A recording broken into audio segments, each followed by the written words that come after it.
Chapitre 2. Le Picaro.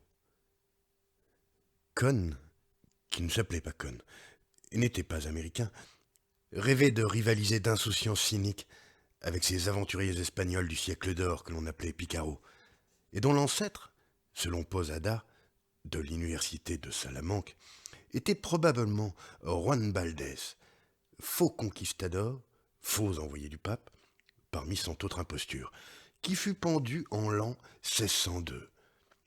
Le peuple l'avait affectueusement surnommé Hiro de Puta, et sa légende demeurait vivante en Castille, où ses exploits étaient célébrés dans des récits aux péripéties sans cesse réinventés. Les Picaros avaient vécu agréablement sur le dos de la puissance espagnole pendant plus d'un siècle et demi.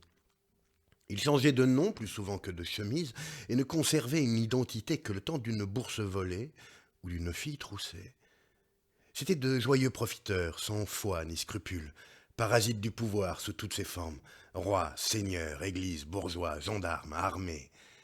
Con rêvait de les égaler, de retrouver cette veine vivifiante et saine d'insouciance et de rire moqueur. Malheureusement, malgré tous ses efforts, il ne parvenait pas à l'authenticité et se sentait un imposteur. Il reconnaissait, au fond de ses fourberies et de son tumulte intérieur, un insupportable bêlement idéaliste. C'était bien la peine de fuir à Tahiti. Il portait le monde sur ses épaules partout où il allait, et le poids était écrasant. Siong Fat continuait à le morigéner, mais Con n'écoutait plus.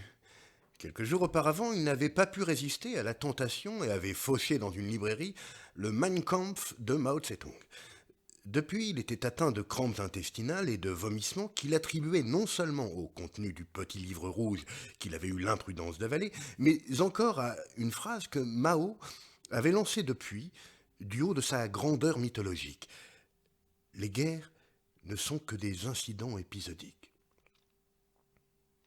Voilà qui suffisait à expliquer pourquoi un homme se mettrait à bouffer symboliquement de la merde, et pas seulement de la bouillie pour les chats. Il fut pris soudain d'un tel sentiment de faiblesse, celui de l'infiniment petit face à la plus grande puissance spirituelle de tous les temps, la connerie, que, la rage se mêlant à la frustration, il eut une assez belle érection, comme si la nature bienveillante eût cherché à le rassurer sur ses moyens. Les guerres ne sont que des incidents épisodiques.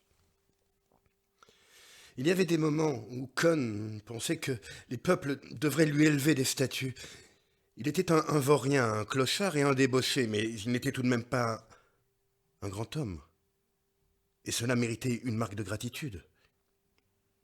Un jour, les mères tendraient leur enfant vers sa statue et leur diraient « Regarde-le bien, mon chéri.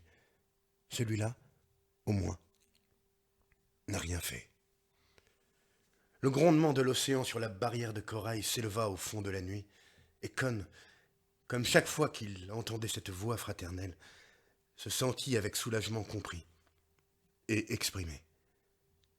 Il leva les yeux. « Foutez-moi la paix, Chong Fat, gronda-t-il. Il y a déjà un bout de temps que je gagne ma vie en donnant aux populations du tiers-monde une image édifiante de la décadence de l'Occident. Je ne suis pas le seul à avoir trouvé le truc.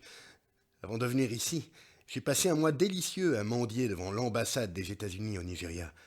Je me tenais sur le trottoir, tendant la main. Ayez pitié d'un pauvre blanc. J'avais d'ailleurs le sentiment de faire ainsi quelque chose pour les Africains. C'était excellent pour leur morale. Finalement, l'ambassadeur des États-Unis m'avait servi une rente de $50 par semaine pour que j'aille faire ça devant l'ambassade de France. Par malheur, le Herald Tribune a vendu la mèche. C'était vrai. Les journaux avaient également parlé à peu près à la même époque de deux autres Picaros qui avaient vécu confortablement pendant des années en prétendant qu'ils avaient bombardé Hiroshima et n'arrivaient pas à se remettre de leur remords.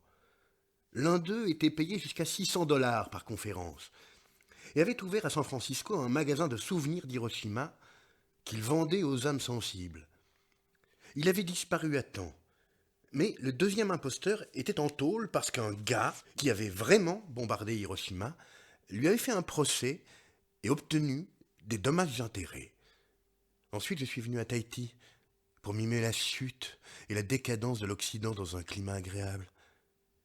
Lorsque je me mets à quatre pattes pour bouffer la pâtée de votre petit chat, vous devriez me remercier au lieu de gueuler. C'est la fin de la race blanche. L'heure de la Chine est arrivée, salut. Il fit un petit geste d'adieu et enjamba la fenêtre, les 30 000 francs qu'il avait fauchés dans le tiroir caisse, bien au chaud, au fond de sa poche.